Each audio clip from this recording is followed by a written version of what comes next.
তরকারি একটা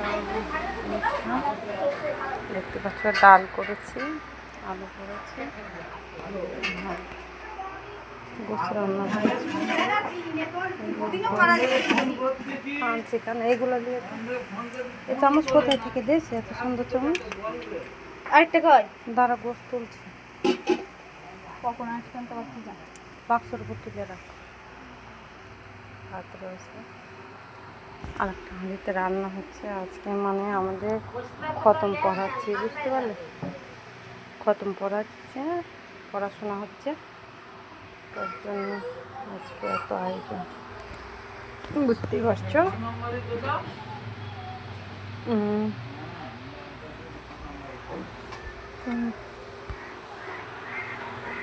ছেলে পেলে এখনো এলো না।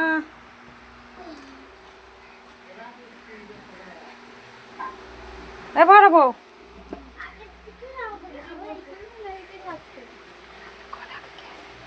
এইটাই গোস তুলবে না, এইটাই থাকবে। থাক, আমি বাটি নিয়ে যে প্লেটে শুষে দে। দে থালাতে খেয়ে এলে দুটো। হ্যাঁ, দুটো খেয়ে এলে ঘস ঘস করে খিদে লেগে গেছে। চা সকাল থেকে খাইনি বলো, সবারই দিকে তো একটু খেয়াল রাখতেই হয়। কেন যে সবারই খেয়ালটা রাখতে হয়।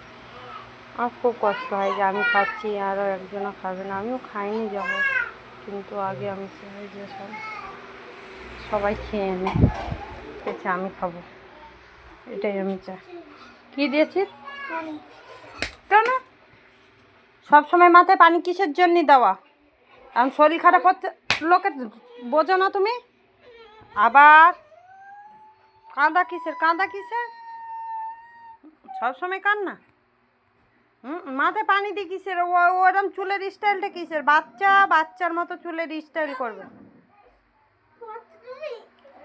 আবার কথা বলে। কখন বলেছি বুড়ো বুড়ো?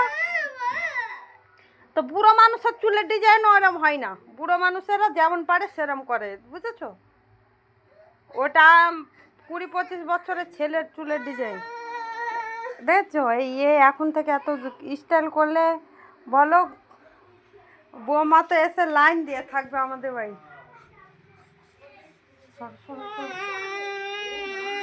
আর কথা বলবে না, আবার কান্না। গাল বন্ধ করো, অত বড় ছেলে, গাল বন্ধ করো, গাল বন্ধ করো, গাল বন্ধ করো। কেন অত বড় চুলের ডিজাইন আমি তোমার দেখিয়ে দিই, এরম করে করে দিতে হয়। বড় হবে যখন, তখন তোমার মতো হবে। এখন তুমি ছোট, আমার মতো চলতে হবে। ছায় এবার কিসে তো মারবো তো? ওরম চুলের ডিজাইন করলে মারবো। ও পানি দিয়ে আবার উঁচু করে রাখছো, কুত্তার ন্যাজের মতো করে। তোমার তো আব্বু হয়েছে, তুমি যখন আব্বু হবে তখন তুমিও করো, কোনো ব্যাপার না। তোমার আব্বু যখন করবে তখন তুমি আব্বু করবে।